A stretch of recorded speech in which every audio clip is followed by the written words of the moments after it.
Asalnya kayak bekerja atau ibadah,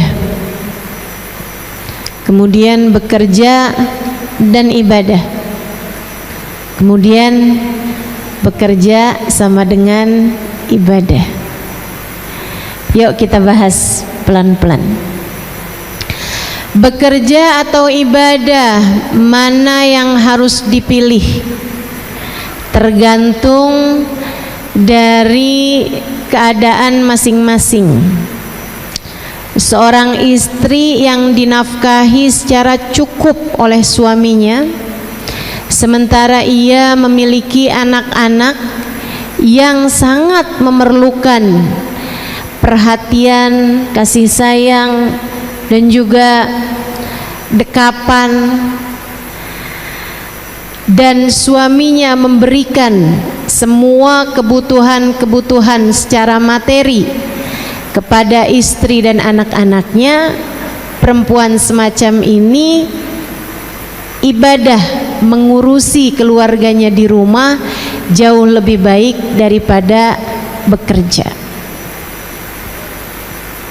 Saudaraku sekalian saya muliakan, akan tetapi wanita yang menanggung nafkah keluarga karena tidak ada suaminya, atau menanggung nafkah bagi dirinya sendiri karena orang tuanya berada dalam keadaan tidak memungkinkannya untuk menanggungkan nafkah baginya,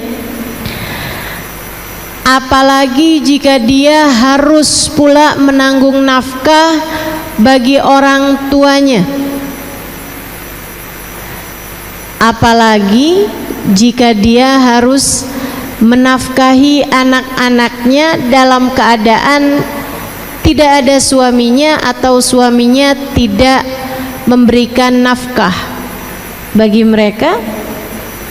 Maka yang demikian bekerja lebih baik daripada berdiam atau tidak melakukan pekerjaan, melainkan sibuk untuk beribadah secara di rumah. Saudaraku sekalian, kalau ada orang-orang yang menyatakan bahwa Islam tidak setuju wanita-wanita yang bekerja, apalagi doktrin-doktrin semacam Islam mendiskriminasikan kaum wanita, melarang mereka untuk bekerja, sehingga akhirnya banyak perempuan-perempuan yang hidup di bawah garis kemiskinan, tidak mampu untuk membiayai kehidupan, menjadi tanggungan dan beban bagi keluarganya, apalagi jika ia telah memiliki anak dan sekarang menjadi janda misalnya.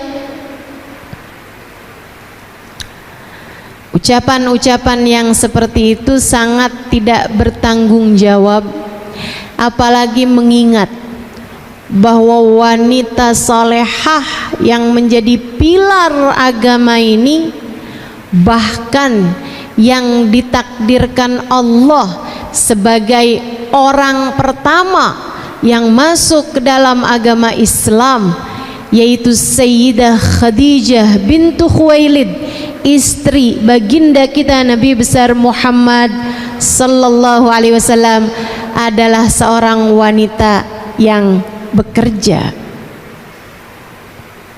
Jangan lupa itu. Sayyidah Khadijah, suri tauladan kita. Sayyidah Khadijah, Ummul Mukminin, ibu bagi semua orang yang beriman. Sayyidah Khadijah Al-Kubra, wanita agung, wanita besar, yang bahkan Nabi Muhammad menyampaikan tentangnya, walladzi ba'atsani bil haqqi nabiyya ma abdalani Allahu ta'ala bi khairin minha. innaha amanat bihina kafara biyan nas wa a'tatni min maliha hina haramaniyan nas wa razaqani minhal aulad duna ghairiha. Sungguh demi Allah, Allah tidak pernah menggantikan untukku wanita yang lebih baik daripada Khadijah. Ia adalah seorang perempuan yang beriman padaku di saat belum ada sesiapapun yang beriman. Dia adalah seorang yang memberikan hartanya padaku di saat belum ada sesiapapun mau mendukungku dengan hartanya. Dan Allah anugerahkan untukku anak-anak dari rahimnya yang tidak dianugerahkan dari selainnya. Wanita ini yang tak tergantikan di hati Nabi Muhammad ini adalah seorang perempuan yang bekerja. Saudariku sekalian yang saya muliakan, ada kemuliaan. Ada kemuliaan dalam bekerja, sebagaimana ada kemuliaan bagi yang juga tidak bekerja. Semua masing-masing mulia di tempatnya. Kalau kondisi mengharuskanmu berada di dalam rumah, menyelesaikan urusan-urusan rumah tangga, jangan cari-cari alasan untuk bekerja meninggalkan ibadah yang seharusnya kamu lakukan di rumah, dari mengurusi anak-anak dan mengurusi rumah tanggamu. Sebaliknya, jika keadaan memaksamu untuk bekerja, jangan cari alasan, apalagi dengan mengatasnamakan agama untuk kamu bermalas-malasan dan kamu bilang bahwa wanita biarkan sajalah di rumah tidak bekerja, kami akan sibuk beribadah. Kemudian kamu sibuk meminta-minta kepada orang lain dan mengatasnamakan kemalasanmu tersebut untuk bekerja sebagai sebuah bagian dari ibadah. Enggak gitu. Semuanya baik, semuanya mulia, asal diletakkan di tempat masing-masing. Karenanya, lihat dirimu itu. Sebenarnya saya bagusan kerja apa bagusan ibadah? Itu masing-masing tahu. Yang gak bagus itu ngikutin hawa nafsu. Dalam hidup kita ini yang gak bagus selalu mengikuti hawa nafsu.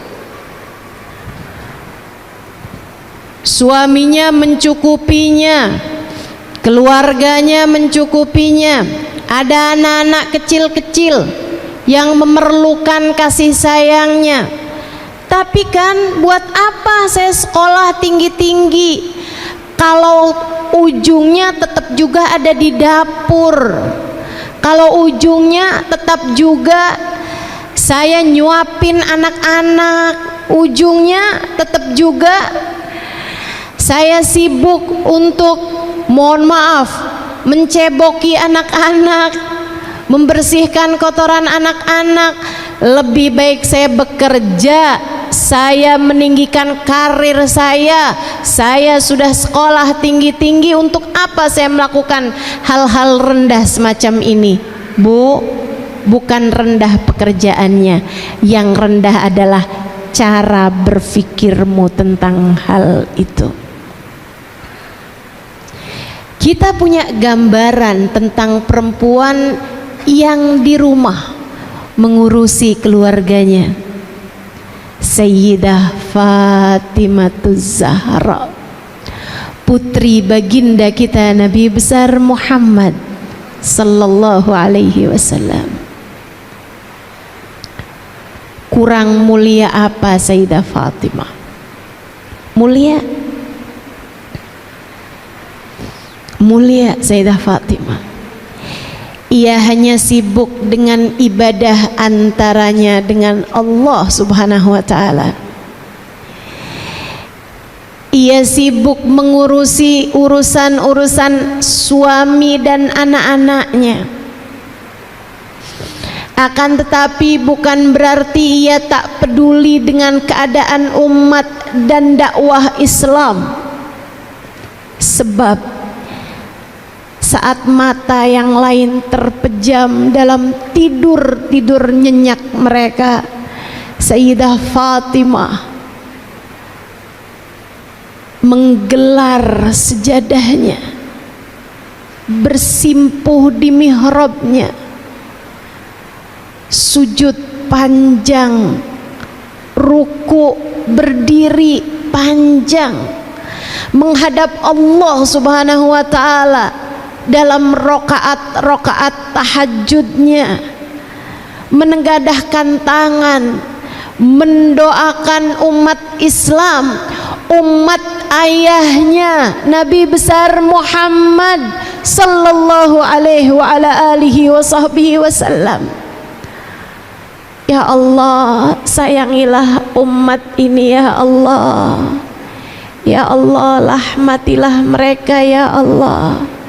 Ya Allah, ampunilah dosa mereka ya Allah. Mudahkanlah urusan mereka ya Allah. Ya Allah. Ya Allah. Ada kemuliaan bagi wanita yang sibuk beribadah, ada kemuliaan bagi wanita yang sibuk bekerja jika keduanya tidak mengikuti hawa nafsu. Ada kemuliaan pada wanita yang berdiam diri dalam rumah beribadah. Ada kemuliaan bagi wanita yang keluar rumah untuk bekerja. Yang tidak mulia adalah perempuan-perempuan yang menyibukkan diri untuk bermaksiat kepada Allah Tuhannya. Yang enggak mulia adalah perempuan-perempuan yang sibuk menghias-hiasi dirinya untuk berusaha mendapatkan simpati dan empati dari lawan jenisnya, yang bahkan kadang-kadang enggak peduli apakah laki-laki tersebut sudah beristri ataupun belum.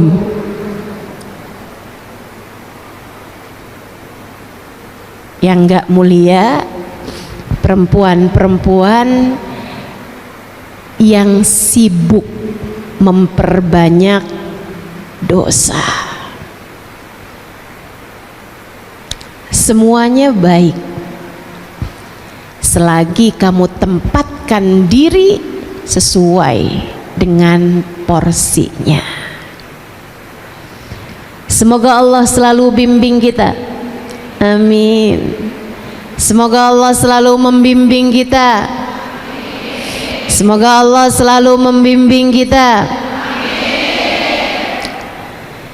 Itu kalau ditanya ibadah atau bekerja.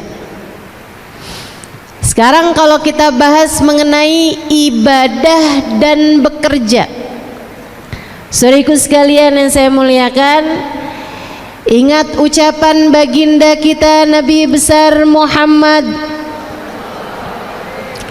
kepada seorang sahabatnya, yang mana sahabatnya ini, sahabat Ansor ini, ada seseorang yang bersahabat atau dipersaudarakan dengan Abdullah ibn Rawahah.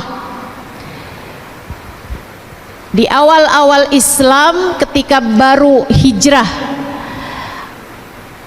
orang Mekah ke Madinah, hal pertama yang dilakukan Nabi mempersaudarakan kaum Ansor, orang Madinah, dengan orang Mekah, disaudara-saudarakan. Sampai beneran jadi kayak saudara gitu, dipersaudarakan dalam Islam. Nabi Muhammad sendiri yang mempersaudarakan mereka. Si fulan, kamu saudaraan sama ini ya. Si ini, kamu persaudaraan sama ini. Itu teman-teman saudaraku sekalian, hukum dipersaudarakan sama Nabi Muhammad di mata Allah bahkan lebih kuat daripada persaudaraan yang tersebab darah sekalipun.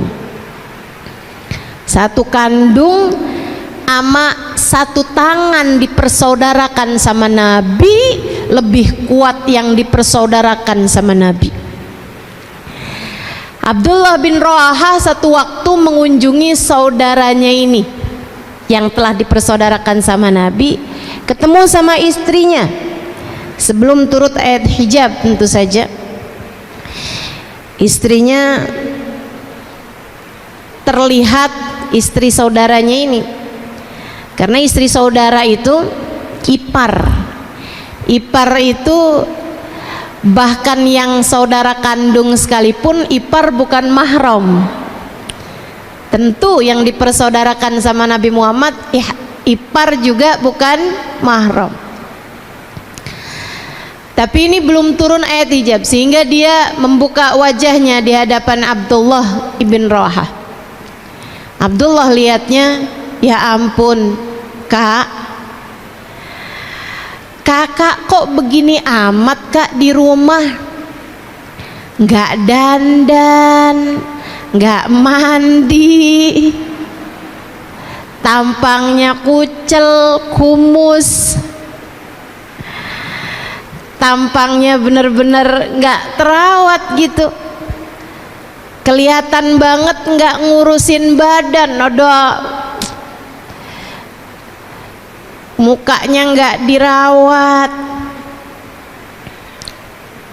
nggak wangi, bahkan cenderung bau macem-macem.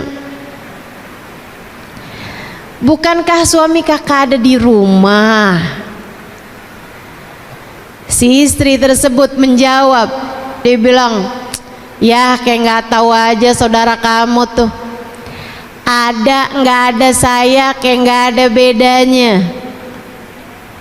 Saya ada seperti nggak ada. Dia itu kalau malam sholat nggak tidur sama sekali, kalau siang puasa nggak pernah sentuh saya sama sekali. Saya cuman yang bagian masak, nyiapin dia buka sahur. Dia bahkan tidak melirik saya dari ujung matanya. Apa yang disampaikan perempuan ini diadukan oleh Abdullah bin Rawaha kepada Nabi Muhammad sallallahu alaihi wasallam. Ya Rasulullah, faqad zurtu akhi fillah. Saya kemarinan mengunjungi saudara saya yang telah engkau persaudarakan di jalan Allah. Saya mendapati istrinya, diceritakan tuh, dan juga apa yang disampaikan oleh istrinya. Nabi kemudian memanggil laki-laki Ansor nih, sahabat Ansor ini, ditanya sama Nabi Muhammad, karena Nabi kalau mau negur, kalau mau menyampaikan sesuatu harus tabayyun terlebih dahulu, nyari kepastian, klarifikasi, istilah orang zaman sekarang. Kata Nabi Muhammad, hal gumtal lailah kullaha, apakah kamu kalau malam bangun ibadah sholat di semua bagian malam nggak tidur sama sekali? Dia menjawab, bala ya Rasulullah, betul wahai Rasulullah, saya kalau malam nggak tidur sama sekali, saya sholat sepanjang malam wahai Rasul. Bangga. Kata Nabi Muhammad, hal sumtan nahar kullah, apakah kamu tiap siang puasa sepanjang tahun? Bala ya Rasulullah, betul wahai Rasul, saya puasa sepanjang tahun, nggak puasa cuman kalau lebaran sama hari tasyrik doang.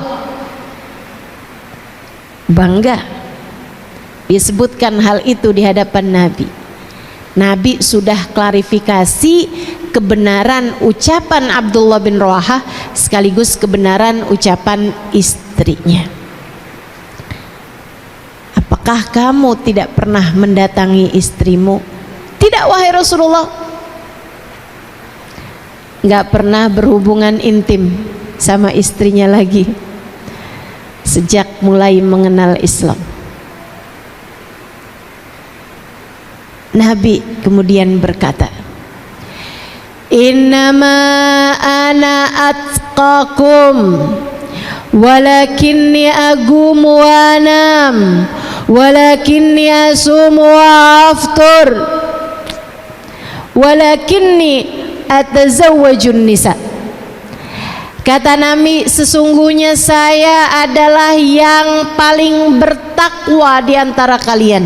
Artinya saya yang paling tahu jalan menuju surga, saya yang paling tahu jalan menuju Allah Subhanahu wa taala, saya yang paling ngerti beragama ini yang terbaik caranya kayak gimana. Walakinni agum wa anam, tapi saya di waktu malam ada tidurnya panjang bangunnya, ada tidurnya ada bangunnya, kata Nabi, ada tidurnya ada sholatnya. Akan tetapi saya, kata Nabi, ada hari-hari saya berpuasa, ada hari-hari saya nggak puasa. Akan tetapi saya, kata Nabi Muhammad, menikah dan berhubungan intim dengan istri saya. Laki-laki tersebut menyadari kesalahannya. Kemudian ia berkata, jadi bagaimana saya seharusnya wahai Rasul? Dengarkan ini. Kata Nabi Muhammad, carilah akhirat yang tidak membahayakan duniamu, carilah dunia yang tidak membahayakan akhiratmu. Silahkan kamu ibadah cari akhirat, tapi dunia jangan gak keurusan. Apalagi kalau kamu punya suami, punya anak-anak. Apalagi kalau kamu masih tinggal sama orang tua, masih tinggal sama saudara. Ada hak-hak mereka dalam diri kita yang harus kita penuhi. Carilah duniamu yang tidak membahayakan akhiratmu, carilah akhiratmu yang tidak membahayakan duniamu. Kalau kamu harus bekerja, silahkan, tapi jangan membahayakan urusan akhiratmu. Kerja kok sampai harus buka-buka aurat, itu membahayakan akhiratmu. Kerja kok sampai harus berdua-duaan dengan laki-laki yang bukan mahram, itu membahayakan akhiratmu. Kerja kok sampai sholatnya dikumpul-kumpulin, dijamak-jamak tanpa ada sebab yang dibenarkan, itu membahayakan akhiratmu. Kerja tapi sampai enggak sempet baca zikir, enggak sempet baca Quran. Kerja sampai enggak pernah bangun malam, enggak pernah sholat duha. Kerja yang demikian membahayakan buat akhiratmu. Karenanya bekerja dan beribadah keduanya harus sama-sama seimbang. Keduanya harus seperti dua sayap bagi seekor burung, jangan timpang di satu sisinya kamu akan terjatuh. Maka untukmu yang harus bekerja, silahkan bekerja. Akan tetapi sekali lagi ku sampaikan padamu, jangan tinggalkan Allah dalam pekerjaanmu. Jangan tinggalkan agama dalam pekerjaanmu. Jangan tinggalkan Islam dalam pekerjaanmu. Jangan tinggalkan Nabi Muhammad dalam pekerjaanmu, sebab meskipun kamu bekerja, kamu adalah hamba Allah. Hanya kepadanya kamu kembali, dan hanya dialah satu hakikatnya sang pemberi rezeki. Silahkan bekerja, tapi kamu jangan pernah lupa, kamu adalah seorang muslimah, kamu adalah seorang mukminah, kamu adalah umat Nabi Muhammad sallallahu alaihi wasallam. Jangan sampai sibukmu memikirkan kemapanan hidup di dunia membuatmu lupa tentang memikirkan kemapanan hidup akhirat. Sekali lagi, jangan sampai sibukmu memikirkan rumahmu, kendaraanmu, apa yang kamu makan di dunia membuatmu terhalang dengan kebahagiaan yang sejati yang seharusnya kamu kejar dari sejak kamu masuk ke dalam kuburan.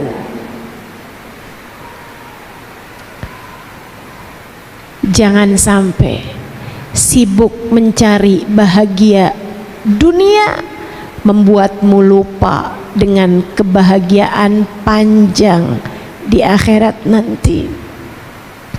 Silahkan bekerja, tapi kamu harus tahu esok atau lusa kamu akan mati.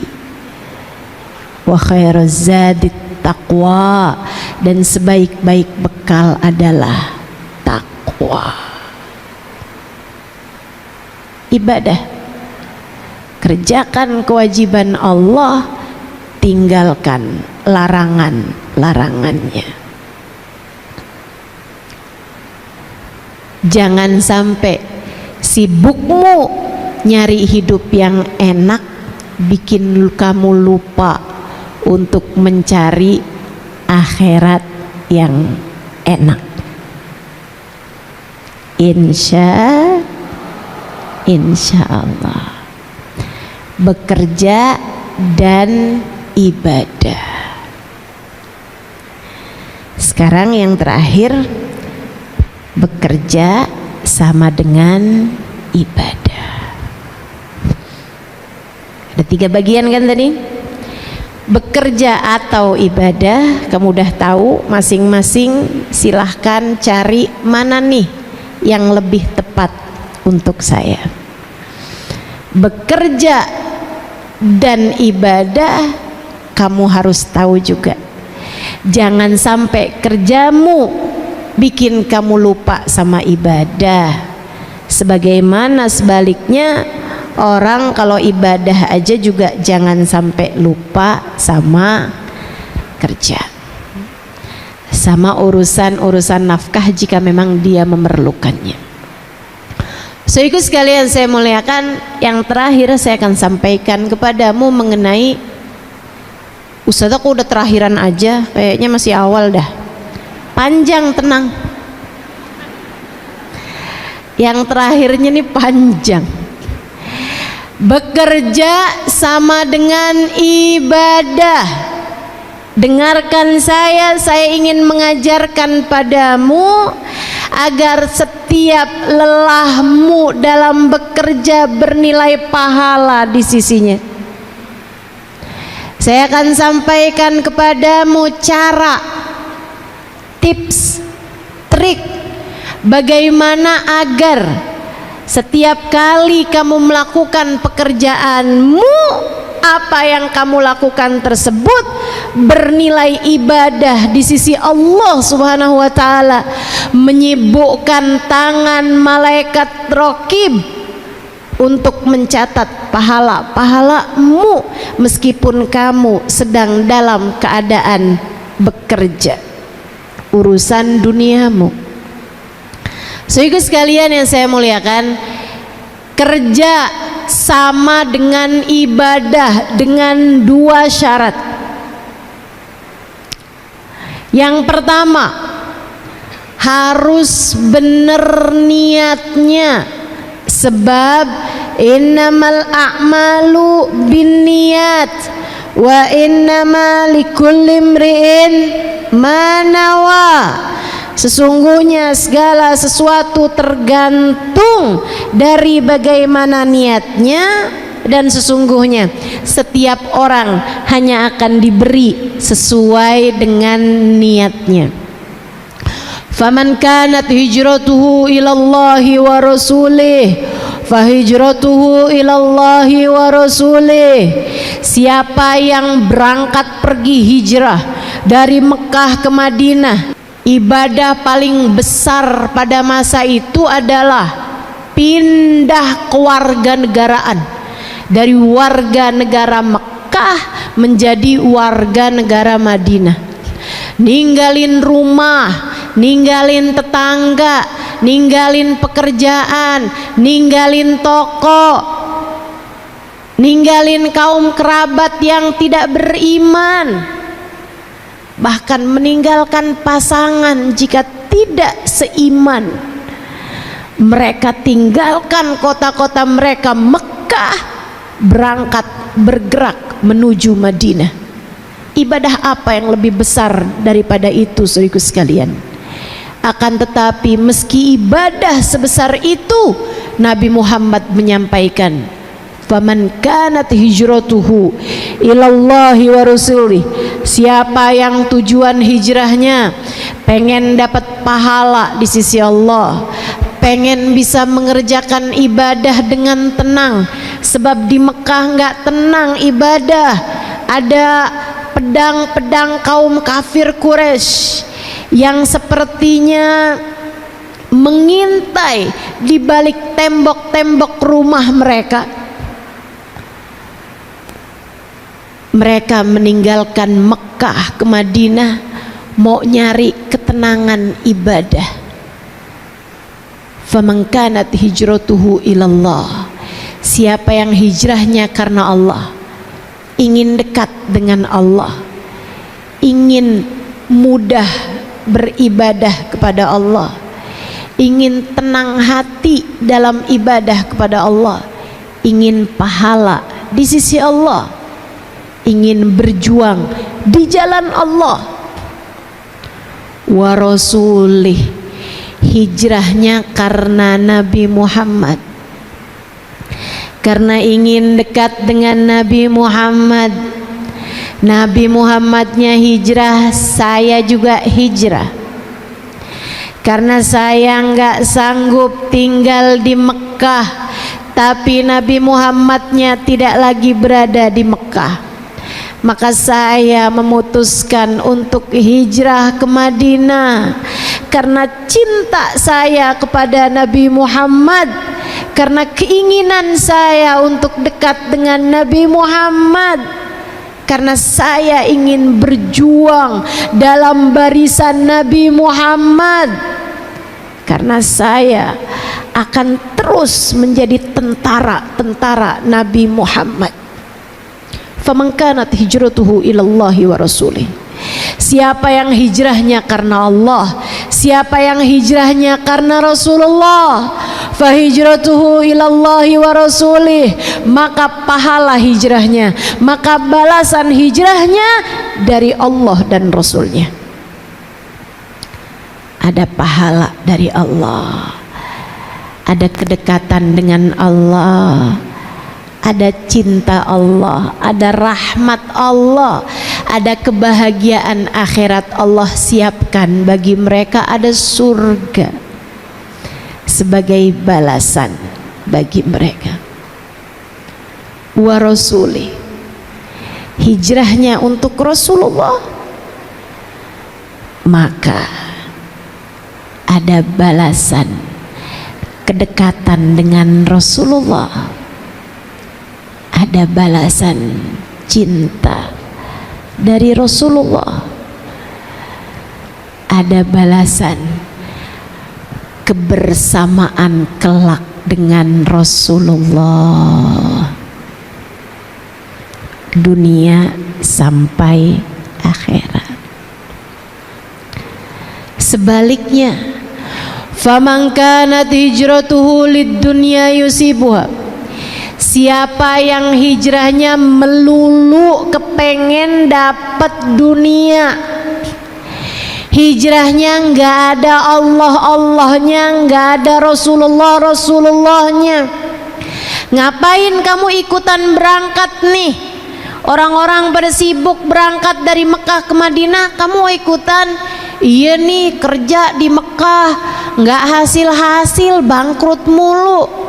Siapa tahu dah kalau dagang di Madinah nih, siapa tahu kurang banyak saingan, mudah-mudahan nih laku. Saya waktu di Mekah nih nggak pernah sempet punya rumah, harga tanahnya mahal. Kali-kali dah kalau ikutan berangkat hijrah ke Madinah, ntar Nabi Muhammad boleh kali nyariin saya rumah, Nabi Muhammad boleh kali nyariin saya tanah. Dia pengen dapat dunia, dia tidak memikirkan tentang urusan akhirat, dia tidak memikirkan tentang urusan antara dia dengan Allah ataupun pengorbanan yang dia dapat lakukan untuk Rasulullah. Melulu urusannya duit, melulu urusannya cuan, melulu urusannya keuntungan duniawi. Hati-hati adik-adik, kamu mungkin untuk terjerumus kepada hal ini. Siapa yang hijrahnya hanya karena dunia, sama halnya dengan siapa yang kerjanya hanya karena kepengen dunia aja,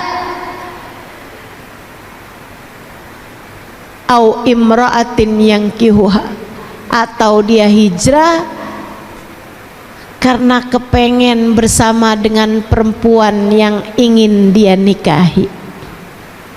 Dia hijrah ke Madinah jauh-jauh dengan segala kelelahannya, bukan karena ingin bersama dengan Nabi Muhammad, melainkan karena ia ingin bersama dengan perempuan yang sedang dia taksir, namanya Ummu Gais. Fahijratuhu ila ma hajara ilaih, kata Nabi, balasan hijrahnya, pahala hijrahnya hanya mendapatkan apa yang menjadi niatnya tersebut. Pengen dapat dunia, ya cuman dapat dunia aja, itu juga kalau dapat. Pengen dapat jodoh, ya udah balasannya cuman dapat jodoh aja, itu juga kalau dapat. Kalau nggak dapat, lalu walaleh, nggak dunia nggak akhirat, nggak ada yang dia dapat, percuma, sia-sia. Maka saudariku, untukmu yang bekerja, jangan sampai apa yang kamu lakukan di banyak tahun umur dalam hidupmu di dunia ini menjadi sesuatu yang sia-sia. Sebab kamu tidak sedang menjalani masa hidup percobaan, sebab kamu tidak punya umur cadangan. Umurmu yang sekarang kamu jalani, kehidupanmu yang sekarang kamu jalani, inilah yang nanti akan dihisab jam demi jamnya, bahkan menit per menitnya, bahkan detik per detiknya. Pastikan tak ada yang sia-sia, pastikan tak ada yang sia-sia. benahilah niatmu. Benerin niatmu teman-teman, benerin niatmu. Kamu bangun pagi bersegera untuk bekerja. Ada yang naik kereta, ada yang naik bis, ada yang naik sepeda motor, ada yang mungkin naik mobil. Kamu sibuk. Berapa jam dari waktumu yang kamu gunakan untuk bekerja? Dan alangkah sedihnya jika saat kamu menghadap Allah Subhanahu wa ta'ala, kamu ternyata tidak membawa bekal yang cukup untuk menghadap kepadanya. Karena begitu panjang waktumu untuk bekerja yang tidak bernilai ibadah. Jangan sampai kamu jadi kayak begitu. Sebab kalau kamu jadi yang kayak begitu, maaf ya, ini kerjaan bukan cuma untuk kerja orang yang kerjanya di perusahaan-perusahaan seperti dirimu ini, tapi semua pekerjaan. Mohon maaf, bahkan yang menjadi guru, bahkan yang bekerja menjadi ustazah di pesantren-pesantren, bahkan yang membangun pondok pesantren sekalipun, jika tujuannya bukan Allah dan Rasulnya, bersiaplah untuk kecewa. Bahkan yang kerjanya seperti saya misalnya, pegang mic di hadapanmu seperti ini, jika tujuanmu bukan Allah dan Rasulnya, apapun yang kamu kerjakan, bersiaplah untuk kecewa. Jika tujuanmu melulu uang, jika tujuanmu melulu keuntungan duniawi, jika tujuanmu adalah jabatan, nama baik, citra, jika tujuanmu hanya semacam itu, bersiaplah untuk kecewa. Bersiaplah untuk termasuk di antara kelompok orang yang apabila datang ajal menjemputnya, ia akan berteriak, Rabbirji'un la'alli a'malu salihan fima taraktu. Ya Allah, kembalikan aku ke dunia, aku akan kerjakan ibadah yang sempat aku tinggalkan. Kalla innaha kalimatun huwa qailuha wa min waraihim barzakhun ila yaumi yub'atsun. Allah mengatakan enggak ada, itu hanyalah ucapan kosong belaka, tidak akan pernah aku ijabah. Itu hanyalah sekedar kata-kata yang tak pernah aku kabulkan. Waktu hidupmu di dunia telah habis, kamu gunakan untuk sekedar mencari keuntungan-keuntungan duniawi. Kamu lupa bahwasanya kepada akulah kamu seharusnya kembali. Kamu lupa hidupmu dariku, dan hanya kepada aku tempatmu kembali. Wa min waraihim barzakh. Sekarang silahkan menjalani kehidupanmu di alam barzakh ila yaumi yub'atsun, sampai hari mereka dibangkitkan. Kamu, saya, kita semua, jangan sampai ada yang menyesal. Sebab sekali lagi, kita tidak sedang menjalani masa hidup percobaan. Gak ada di antara kita yang lagi magang di dunia ini, teman-teman. Gak ada. Gak ada. Semuanya sudah sedang bekerja.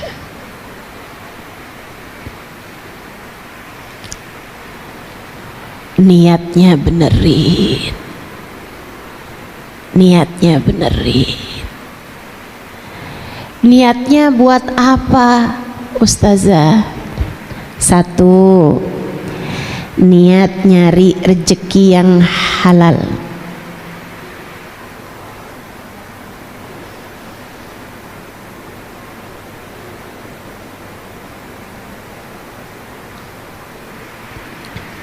Kamu bisa aja kerja yang haram, bisa.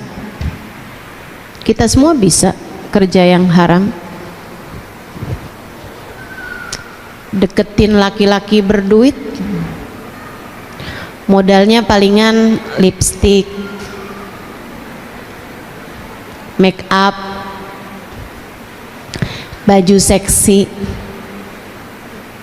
murah modalnya.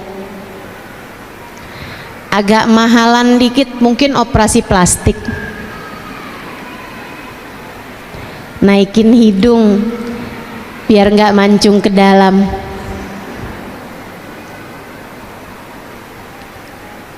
Tapi kamu tidak memilih itu. Kenapa? Sebab kamu hamba Allah. Sebab kamu hamba Allah.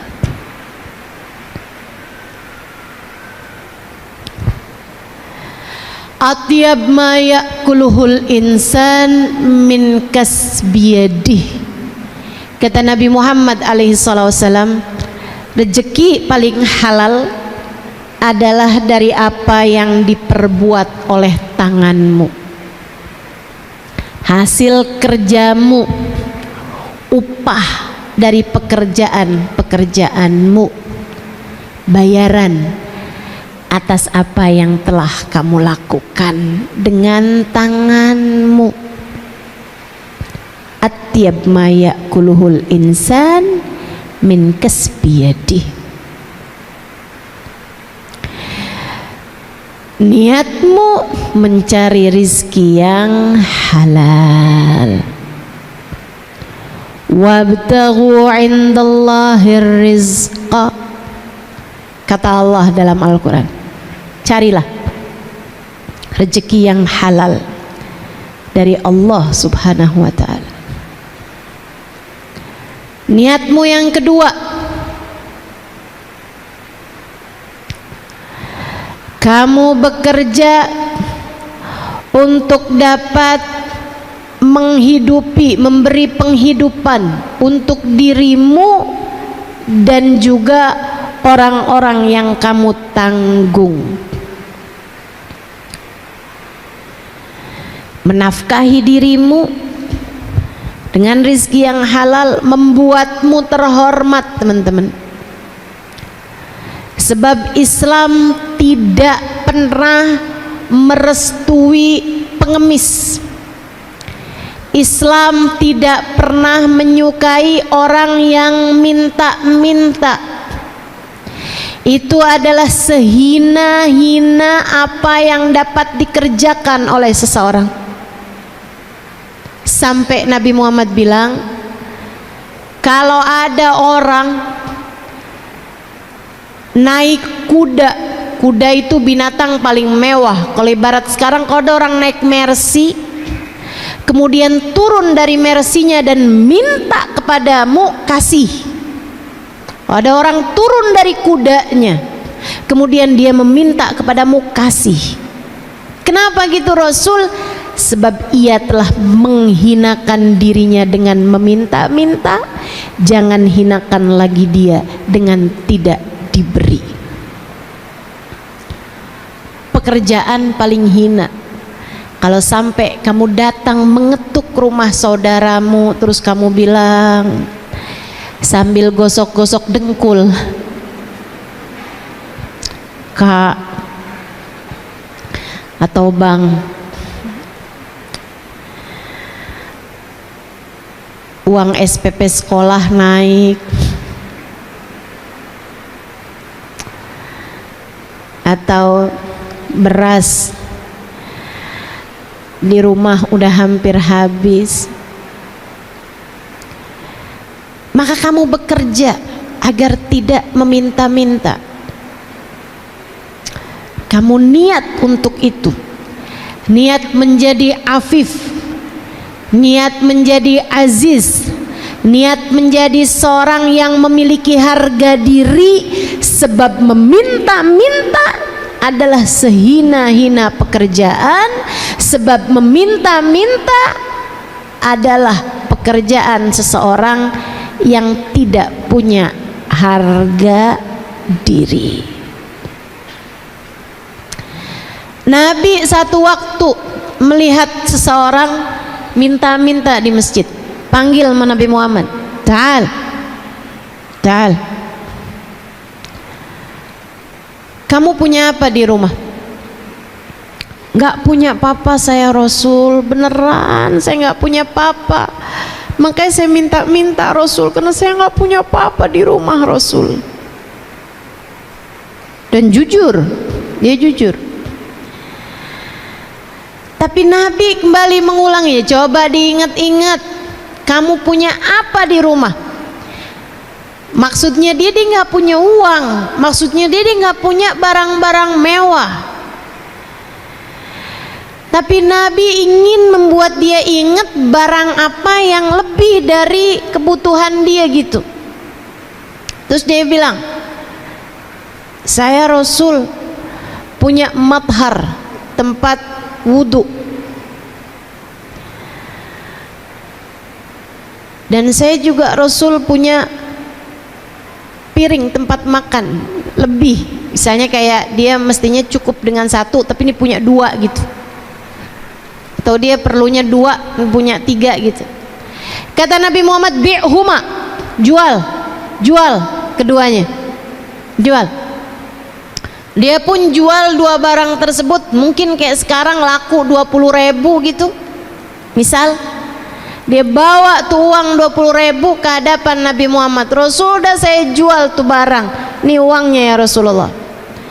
Kata Nabi Muhammad, ihtatib, kamu cari kayu kemudian kamu jual sebagai kayu bakar, atau kamu belah-belah batu kemudian kamu jual kepada orang yang sedang mengerjakan bangunan.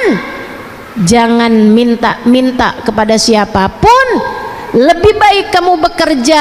Jika kamu tetap memutuskan meminta, ya'tilak nuktah sauda, maka kamu di akhirat nanti akan membawa satu titik hitam di wajahmu setiap kali kamu meminta.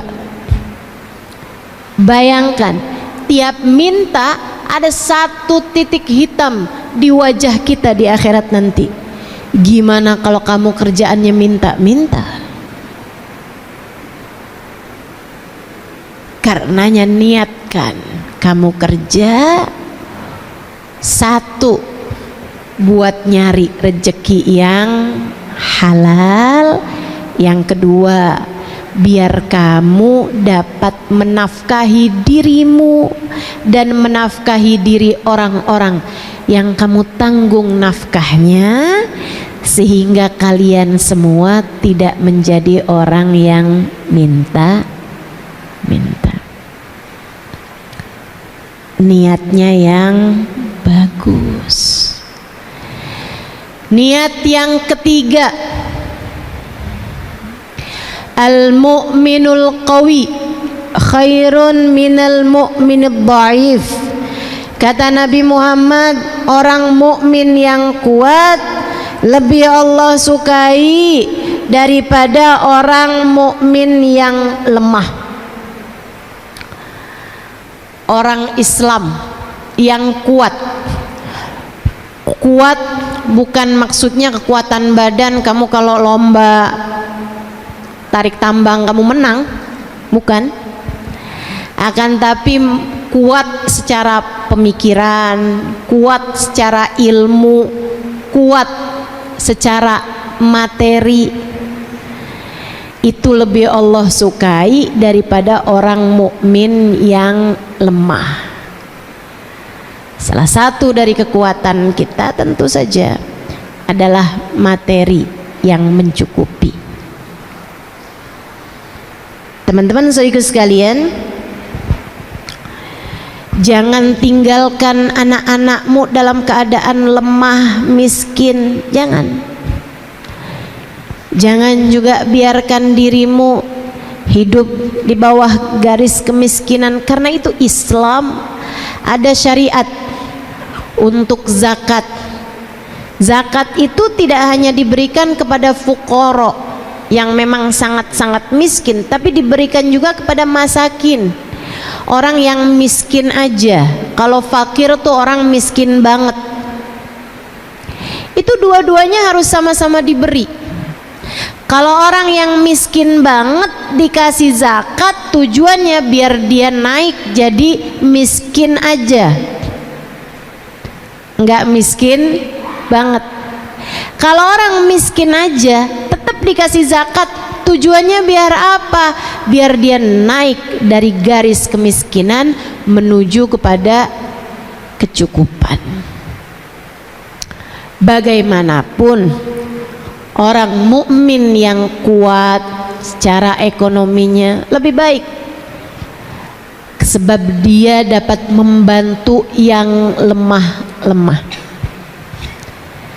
Itu sebabnya saya minta kamu semuanya ketika bekerja juga meniatkan sebagian dari upah kerjamu, walaupun sangat sedikit nggak apa-apa, walaupun sangat sedikit nggak apa-apa, tapi biarkan tetap ada untuk sedekah. Sebab itu menjadikanmu orang mukmin yang kuat. Al-yadul ulya khairun minal yadis sufla. Tangan yang di atas lebih baik daripada tangan yang di bawah. Artinya orang yang memberi harta, memberi ilmu, itu jauh lebih baik daripada orang yang menerima itu semuanya. Saudara sekalian yang saya muliakan, belajar buat menyisihkan.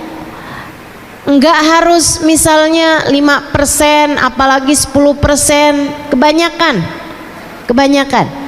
Mulai aja dari seukuran zakat 2,5% dari apa yang kamu jadi uang gajimu itu, sebagiannya kamu pakai untuk bersedekah.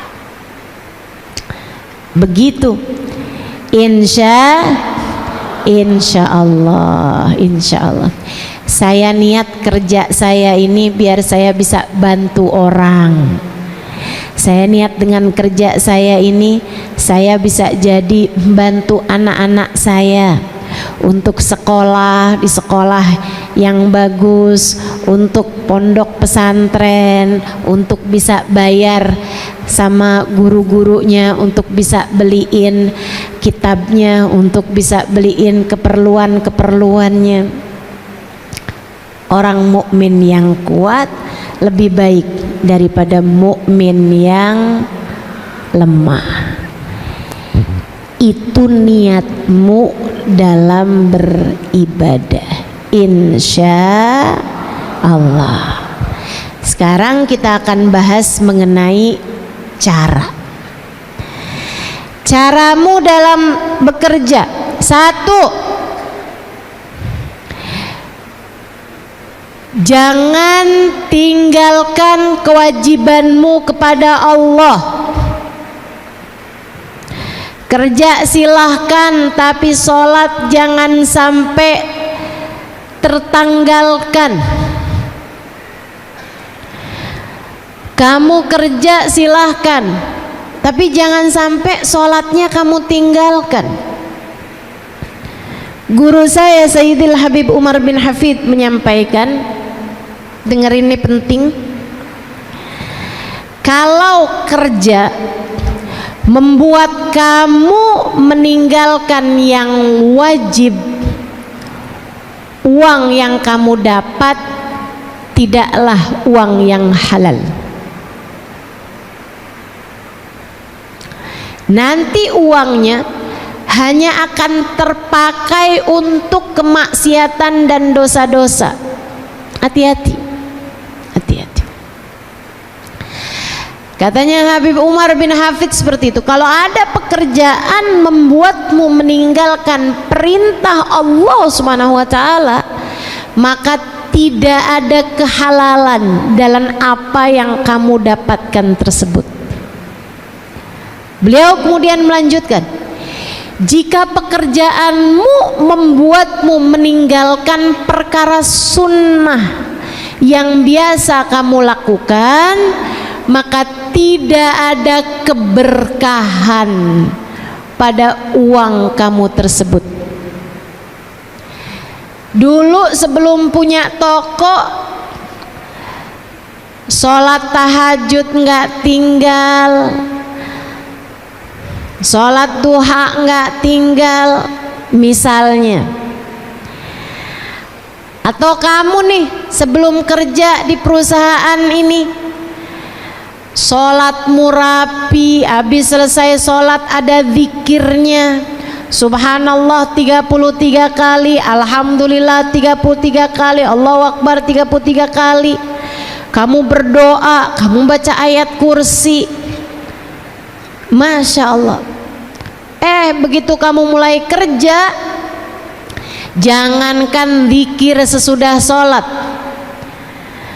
kadang-kadang belum salam aja udah buru-buru berdiri, salam buru-buru, sholatnya udah kayak capung cebok kata orang itu ya, cepet banget gitu, cepet banget sholat, ruku, i'tidal, sujud cepet banget. Tanya sama orang, kamu kok sholat cepet banget? Iya udah hafal.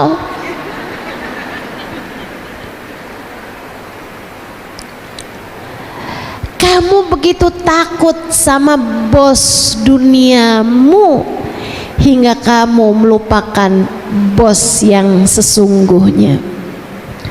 Kamu begitu takut dengan atasanmu di dunia hingga kamu lupa kepada atasanmu yang sesungguhnya. Kamu begitu takut sama pemilik perusahaanmu. Kamu takut diberhentikan dari pekerjaan, membuatmu tidak takut diberhentikan, diusir dari rahmat pemilik dunia dan seisinya. Hati-hati, hati-hati. Yuk belajar, kerja, tahajud jangan tinggal, kerja, duha jangan tinggal. Kerja silahkan kerja, zikir-zikirmu jangan tinggal. Kerja boleh aja, sholawatanmu semestinya juga jalan terus, insya Allah. Jelas? Setuju? Mau diamalkan? Nomor 1. Nomor 2, caramu bekerja, jangan karena pekerjaanmu kamu mengerjakan hal yang diharamkan Allah. Tetaplah istiqomah di jalan Allah. Kalau gara-gara pekerjaan kamu jadi mengerjakan yang haram, tinggalkan pekerjaanmu, Kak. Tinggalkan pekerjaanmu, Dek, cari kerjaan yang lain. Tenang, Allah punya berjuta-juta cara untuk memberi rezeki kepada hamba-hambanya. Kalau pekerjaanmu membuatmu jadi mengerjakan yang haram, kerjaan kamu bikin kamu gimana ya Ustazah, nggak boleh pakai jilbab. Kerjaan saya nih bikin saya harus pakai seragamnya rok mini. Saya udah bilang, tapi nggak di approve juga, nggak disetujui juga. Ya udahlah ustazah, habisnya gimana ya? Susah sih, biar aja dah. Lagian juga saya mah badannya juga kurang seksi ustazah, kayaknya nggak ada yang naksir juga sama saya. Nggak gitu. Urusannya bukan antaramu sama orang, urusannya antaramu sama Allah subhanahu wa ta'ala jalla jalaluhu wa ta'ala azamatuh. Jangan sampai karena pekerjaanmu kamu mengerjakan hal-hal yang diharamkan Allah. Jangan. Ustazah, saya ini kan bagian pembukuan. Itu sering banget dah ustazah diminta buat nulisin anggaran yang sebenarnya nggak ada, fiktif gitu ustazah. Gimana ya ustazah? Kalau nggak nurut ntar saya dikeluarin. Kalau saya nurut kan haram ya ustazah. Itu nanti biasanya ustazah saya tuh juga dikasih bonus. Sayang nggak sih sama bonusnya?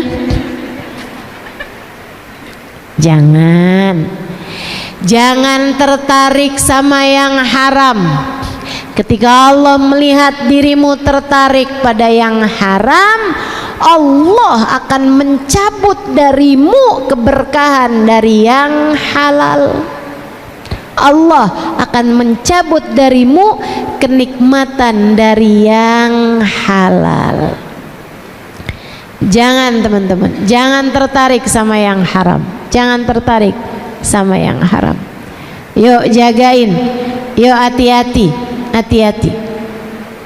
Yang benar kerjanya, yang benar. Cukup aturan Allah harus di atas aturan siapapun. Aturan Allah harus di atas aturan siapapun. Saya mau cerita nih. Ada ceritanya orang yang kerja di bar. Namanya apa tuh? Yang ya bartender yang ngeracik minuman haram ya, minuman beralkohol diracik-racik. Kerja di Mesir, di sebuah hotel di Mesir, sebuah hotel bintang 5 di Mesir. Ada barnya, dia kerja di situ, dia sholat dan dia bahkan nggak minum minuman keras tersebut, dia nggak minum. Cuman dia memang bisa gitu ngerjain itu semuanya. Jadi dia hari-hari kerjaannya gitu. Kemudian di hotel tersebut juga ada banyak hal-hal haram lainnya. Bikin party, bikin ya dengan minuman keras, dengan perempuan-perempuan seksi, dengan segala macam lah yang haram-haram. Ada judi, ada macam-macam. Di hotel-hotel tersebut juga lengkap dengan hiburan-hiburan yang banyak terdiri dari hal-hal yang diharamkan. Satu waktu Syekh Mutawalli Sya'rawi datang ke sana. Ini cerita saya dengar dari seorang syekh, salah satu dari ulama yang ada di Jordan, namanya Syekh Aun Al-Qudumi. Dia satu waktu ada ceramah di YouTube yang saya dengerin gitu. Maaf ya dalilnya dari YouTube, tapi ini saya kenal sama beliau. Syekh Al-Qudumi ini salah satu dari orang yang juga berguru kepada Sayyidil Habib Umar bin Hafid, guru saya, guru kami, guru kita semua ya. Syekh Aun cerita, kata Syekh Aun, saya ada ketemu sama seorang manajer di Mekah, seorang manajer hotel di Mekah. Kami bincang-bincang, dia cerita saya aslinya dari Mesir. Kemudian dia pun cerita hal itu. Dia bilang, Saya waktu itu kerja jadi manajer di sebuah hotel bintang 5 di Mesir. Tapi hotelnya ini adalah hotel yang memang menyediakan banyak barang-barang haram dan banyak fasilitas-fasilitas haram. Termasuk diantaranya ada bar yang sangat besar dan sangat diminati orang. Bartendernya itu orang yang cukup benar menjalankan ibadah, dia sholat, dia sholawatan gitu. Dia bilang, dan dia juga cinta sama ulama, bartendernya nih. Satu waktu hotel kami kedatangan Syekh Mutawalli Sya'rawi, salah satu ulama terkemuka pada zamannya, ahli tafsir yang saya sering dengerin kajian tafsir beliau. Beliau sekarang sudah meninggal dunia, tapi masih banyak tuh kajian-kajian beliau yang juga di-upload di YouTube ya, sehingga sering saya dengarkan. Seorang dengan ilmu, kapasitas keilmuan yang luar biasa, salah satu dari kawan, salah satu dari orang-orang yang juga dekat dengan guru kami Al-Habib Umar bin Hafiz. Syekh Sya'rawi datang ke hotel tersebut. Waktu beliau mau keluar dari hotel, dia disamperin, didatengin oleh bartender tadi nih. Dia bilang, Syekh, maafkan saya Syekh, saya mau bertanya kepadamu satu pertanyaan yang sangat penting, mengganjal diri kami. Apa kata Syekhnya? Silahkan tanya. Dia bilang, saat itu saya ada di situ juga. Karena saya penasaran, saya pun mendekat. Dia bilang, Syekh, bukankah rezeki itu dijamin sama Allah? Tapi saya ini Syekh, sekarang ini kerja jadi orang yang meracik minuman keras. Saya jadi ngerjain barang-barang haram nih Syekh. Kan rezeki kan udah ada jaminannya ya Syekh. Tapi saya kerjaan ini kerja yang haram kayak gini, gimana nih Syekh? Syekh kemudian bilang, kamu itu kalau mau datengin jawab syarat, kamu harus kerjakan dulu syaratnya. Kalau kamu mau dapat sesuatu yang ada syaratnya, ya kamu harus penuhi dulu persyaratannya. Allah bilang dalam Al-Quran, yarzuqhu min haitsu la yahtasib. Allah akan kasih orang yang beriman dari rizki yang dia tidak sangka-sangka. Allah kasih rezeki kepada orang mukmin bahkan dari arah yang tidak disangka-sangka. Tapi ada syaratnya. Apa syaratnya Syekh? Ayatnya kan ada depannya tuh, kata Syekhnya, man yattaqillah yaj'al lahu makhraja wa yarzuqhu min haitsu la yahtasib. Siapa yang bertakwa kepada Allah, maka Allah akan beri kepadanya jalan keluar dalam setiap permasalahan, dan akan diberi oleh Allah Subhanahu wa taala rezeki bahkan dari arah yang tidak dia sangka-sangka. Kamu kalau kepengen dikasih rezeki sama Allah, kamu kalau kepengen setiap permasalahanmu dikasih jalan keluar, maka kamu harus penuhi persyaratannya yang di depan itu, yaitu jadilah bertakwa, tinggalkan yang haram, jalanin yang diperintahkan. Kerjakan semua yang diperintahkan Allah, tinggalkan yang haram. Jadi saya harus tinggalkan pekerjaan saya ya Syekh. Syekhnya senyum kemudian jalan. Malam itu juga si bartender resign, keluar dari pekerjaannya. Katanya si manajer tadi itu, saya nih iman saya nggak kuat. Saya udah dikasih dengar keterangan itu dari Syekh Mutawalli Sya'rawi, dari Syekh Sya'rawi. Tapi saya nih katanya hati saya belum kuat juga ngerjainnya. Jadi akhirnya saya kemudian tungguin.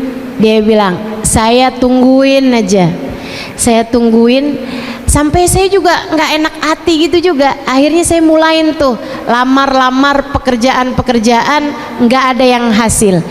Dia bilang 3 bulan kemudian bartender temen saya itu, dia bilang datang ke hotel dengan bawa mobil. Saya tanya sama dia, itu mobil siapa? Mobil atasan kamu? Dia bilang enggak, mobil saya. Dia bilang sesudah saya kerjakan apa yang Syekh Sya'rawi sampaikan, Allah gantikan pekerjaan haram saya dengan pekerjaan halal yang jauh lebih berkah, sampai saya akhirnya bisa kebeli mobil. 3 bulan aja. Dia bilang hari itu juga saya resign dari pekerjaan saya. Baru sesudah itu saya lamar-lamar pekerjaan. Subhanallah, saya dapatnya hotel yang tepat berada di depan Masjidil Haram, sehingga memungkinkan saya untuk berulang-ulang kali berangkat menuju kepada umroh ataupun sholat di Masjidil Haram. Masya Allah. Jadi teman-teman saya sekalian, kerjakan perintah Allah. Yang pertama itu kan ya, jangan sampai pekerjaan membuatmu meninggalkan perintah Allah. Kemudian jalani itu tadi, tinggalkan apa yang diharamkan oleh Allah Subhanahu wa taala. Yang keduanya, kemudian yang terakhirnya, tetaplah berada dalam jalan cinta.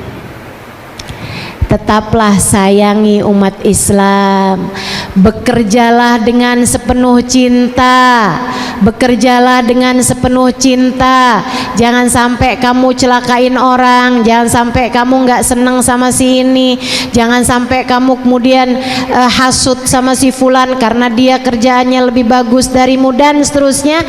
Hal-hal yang semacam itu dapat menjadikan pekerjaan yang semestinya kamu dapat dengan cara yang berkah, uangmu berkah, bernilai ibadah pekerjaanmu, akhirnya jadi menggugurkan apa yang sudah, pahala yang sudah kamu dapatkan karena kamu nggak sayang sama teman-teman kamu yang dalam pekerjaan, atau membuatmu jadi kehilangan kasih sayang kepada orang-orang yang ada di sekitarmu. Kalau kamu punya anak, jangan sampai pekerjaanmu membuatmu kehilangan kasih sayang kepada anak-anakmu. Kalau kamu punya suami, jangan sampai pekerjaanmu membuatmu kehilangan kasih sayang kepada suamimu. Kalau kamu masih pada punya orang tua, jangan sampai pekerjaanmu membuatmu kehilangan kasih sayang kepada orang tuamu. Tetaplah berada dalam jalan cinta. Jaga hatimu, jaga hatimu, tetap biarkan ia hidup dengan kasih sayang, dengan cinta dan dengan kasih sayang. Insya Allah jika hal-hal tersebut dapat kamu laksanakan, saya doakan mudah-mudahan Allah Subhanahu wa taala senantiasa membimbing langkah kehidupanmu, menjadikan ibadahmu adalah dengan bekerja, dan bekerja sebagai salah satu bagian dari ibadahmu kepada Allah Subhanahu wa taala. Bekerjamu bernilai ibadah, dan ibadahmu diterima oleh Allah Subhanahu wa taala, dan dijadikan salah satunya adalah lewat bekerja. Rabbana zalamna anfusana wa illam taghfir lana wa tarhamna lanakunanna minal khasirin. Rabbana atina fid dunya hasanah wa fil akhirati hasanah wa qina adzabannar bi fadli subhana rabbika rabbil izzati amma yasifun wa salamun alal mursalin walhamdulillahi rabbil alamin.